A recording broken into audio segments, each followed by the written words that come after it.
Hello বন্ধুরা, কেমন আছেন সবাই? এই পৃথিবীতে আমরা সবাই নিজেদের বাড়িকে সবচেয়ে সুরক্ষিত মনে করি। নিজেদের বাড়ি সুন্দরভাবে তৈরি করার জন্য আমরা ইঞ্জিনিয়ারের সাহায্য নিয়ে থাকি। তবে মানুষ ছাড়াও এই পৃথিবীতে অনেক প্রাকৃতিক ইঞ্জিনিয়ার রয়েছে, যাদের কারুকার্য সত্যি আমাদেরকে অবাক করে দেয়।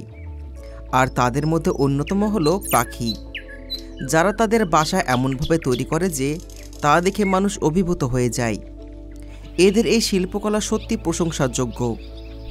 তো বন্ধুরা, আজকের ভিডিওতে আমরা এমন কিছু পাখির বাসা দেখব যেগুলো দেখলে আপনি সত্যি অবাক হবেন। এই পাখিদের বাসা তৈরি করার বিশেষ টেকনিক দেখে অনেক দক্ষ ইঞ্জিনিয়াররাও চমকে যান। ভিডিও শেষে আমরা এমন একটা পাখির বাসা দেখব যেগুলো আমাদের দেশে একদমই দেখা যায় না। তাই বন্ধুরা, আজকের ভিডিও অনেক ইন্টারেস্টিং হতে চলেছে। তো চলুন শুরু করা যাক। Weaver bird. বন্ধুরা, উইভার বার্ডকে বাংলায় বাবুই পাখি বলা হয়। এই পাখির বাসা সবচেয়ে সুন্দর বাসাগুলোর মধ্যে একটি। আমরা এই পাখিদের বাসা উঁচু উঁচু গাছের উপর দেখতে পাই, যেমন তাল গাছ, খেজুর গাছ, নারকেল গাছ এবং অন্যান্য বড় গাছ। আপনাদের মধ্যে হয়তো অনেকেই জানে না, এই বাসা মহিলা পাখি নয়, বরং পুরুষ পাখিরা তৈরি করে থাকে। বাসা তৈরি করার জন্য তারা লম্বা লম্বা ঘাস এবং পাতার ব্যবহার করে। যখন পুরুষ পাখি বাসার প্রাথমিক গঠন তৈরি করে ফেলে, তখন মহিলা পাখি আসে এবং সেটা ভালো করে দেখে। যদি তার বাসা পছন্দ হয়, তবেই বাসা তৈরি করার কাজ আবার নতুনভাবে শুরু হয়। এই পাখির বাসা তৈরি করার কাজ আগস্ট মাসে শুরু করে এবং ফেব্রুয়ারিতে শেষ হয়ে যায়। এই বাসা ওয়াটারপ্রুফ হওয়ার সাথে সাথে ঝড় বৃষ্টির হাত থেকে রক্ষা দিয়ে থাকে। বন্ধুরা, আপনারা জানলে অবাক হবেন, রাত্রেবেলায় এই পাখি তাদের বাসাকে আলোকিত করার জন্য জোনাকি পোকার ব্যবহার করে। তাদের এই অসাধারণ সৃষ্টিকলা সত্যি প্রশংসার মতন।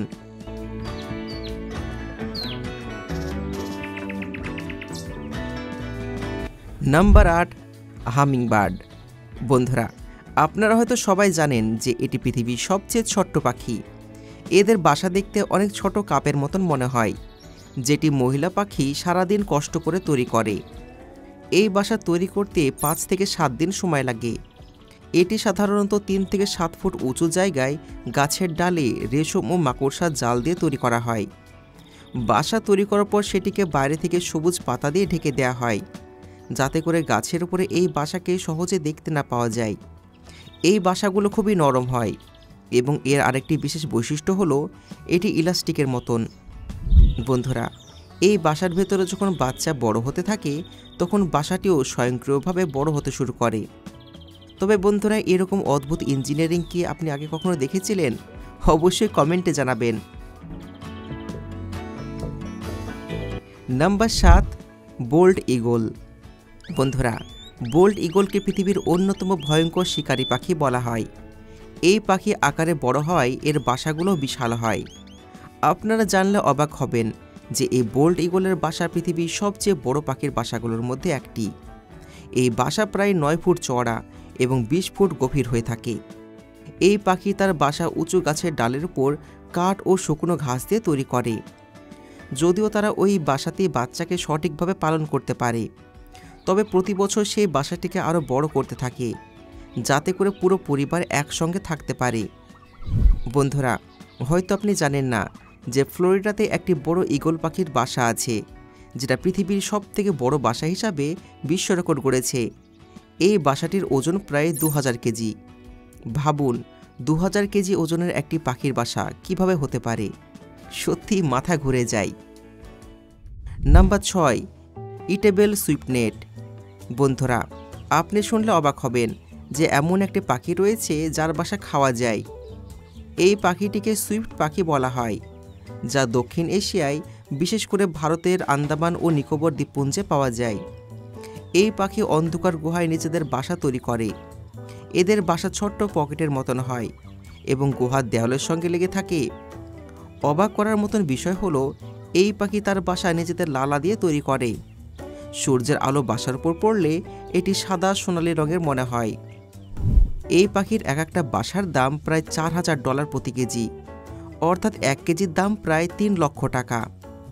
এই কারণে কিছু লোভী ব্যক্তি এই বাসাগুলো ছিনিয়ে নিয়ে বাজারে বিক্রি করে। এর ফলে এই প্রজাতির পাখিগুলো ধীরে ধীরে বিলুপ্তর পথে এগিয়ে যাচ্ছে। তবে বন্ধুরা, এটি আমাদের অবশ্যই যে কোনো উপায়ে বন্ধ করা উচিত। তবে আপনি কি এই পাখির বাসা খেতে পারবেন? আপনার মতামত অবশ্যই কমেন্টে জানাবেন। নাম্বার 5, ইউরোপিয়ান বি ইটার বার্ড। বন্ধুরা, এই সুন্দর পাখিকে নদী বা সমুদ্রের ধারে দেখতে পাওয়া যায়। ডিম পাড়ার সময় এরা মাটির দেওয়ালে গর্ত করে থাকে, অর্থাৎ এরা মাটিতে সুড়ঙ্গ বানায় এবং সেখানে 5 থেকে 7টা ডিম পাড়ে। মা এবং বাবা পাখি দুজন মিলে বাচ্চাকে পাহারা দেয়। এই পাখিগুলো মৌমাছি, মাকড়সা এবং ফড়িং শিকার করে খায়। প্রজননের সময় মহিলা পাখি সাধারণত বাসার কাছাকাছি থাকে আর পুরুষ পাখি খাবার এনে দেয়। তবে বাচ্চারা মাটির কাছাকাছি থাকে বলে সব সময় তাদের পাহারায় থাকতে হয়, কারণ বাসায় প্রায় সময় সাপ আক্রমণ করে। Number 4, social হুইবার bird. বন্ধুরা, এই পাখির নাম সোশ্যাল হুইবার বার্ড। এর নামকরণের কারণ হলো এরা দল বেঁধে বাস করতে ভালোবাসে।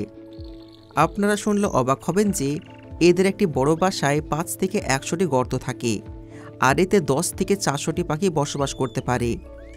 এই পাখিগুলো গাছের উপর ঘাস ও ছোট ছোট ডাল দিয়ে বাসা তৈরি করে। কখনো কখনো একটি গাছে 4 থেকে 5টি বাসা তৈরি করে। যদি গাছ খুব বড় হয় তবে আরও বেশি বাসা বানায়। এদের বাসাগুলো বছরের পর বছর ধরে ব্যবহার করা হয়।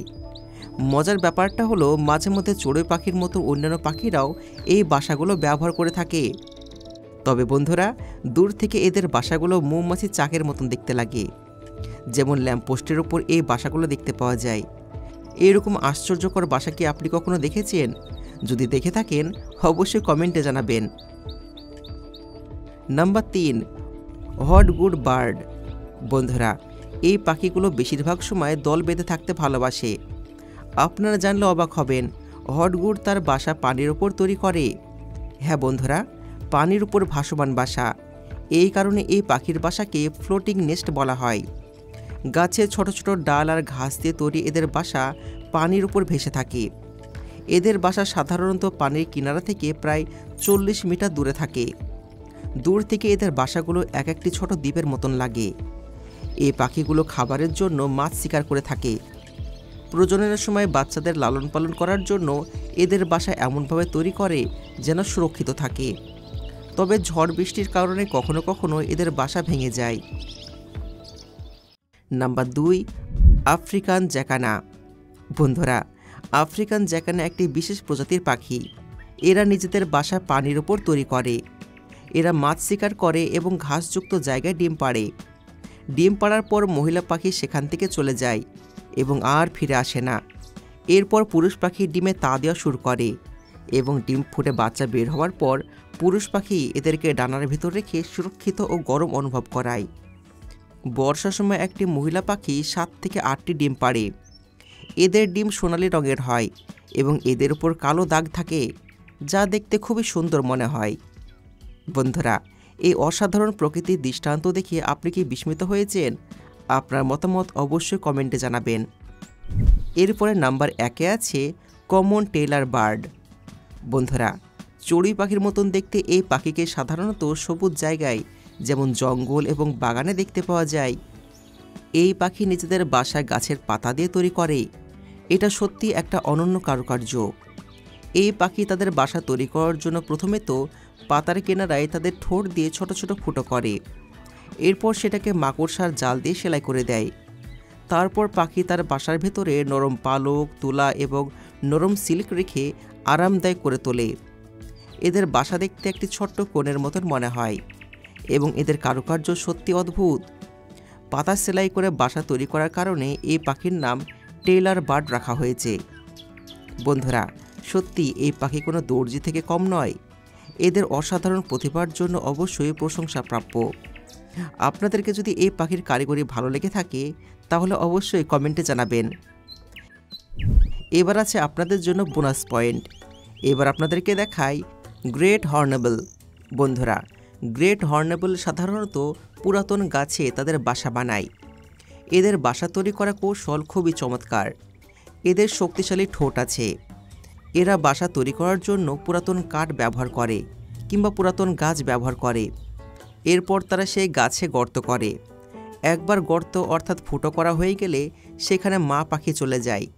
এর ভেতর যখন মা পাখি একবার ঢুকে যায় তখন তারা ওই গর্তটাকে মাটি এবং আঠা দিয়ে বন্ধ করে দেয় এবং শুধুমাত্র বাইরে থেকে খাবার দেওয়ার জন্য এবং বাতাস আদান প্রদান করার জন্য ছোট্ট একটা জায়গা রাখে। এরপর সেই মা পাখি ওর ভেতরে থেকে যায়। মা পাখি ওর ভেতরে ডিম পাড়ে এবং ডিম ফুটে বাচ্চা না বের হওয়া পর্যন্ত ওই মা পাখি কোঠরের মধ্যে থেকে যায়। এই পাখি প্রায় 3 মাস পর্যন্ত বাসার ভেতরে বন্দি থাকে। ওই সময় পুরুষ পাখিরা মা এবং বাচ্চার জন্য খাবার এনে ছোট ফুটোর মাধ্যমে ভেতরে দেয়।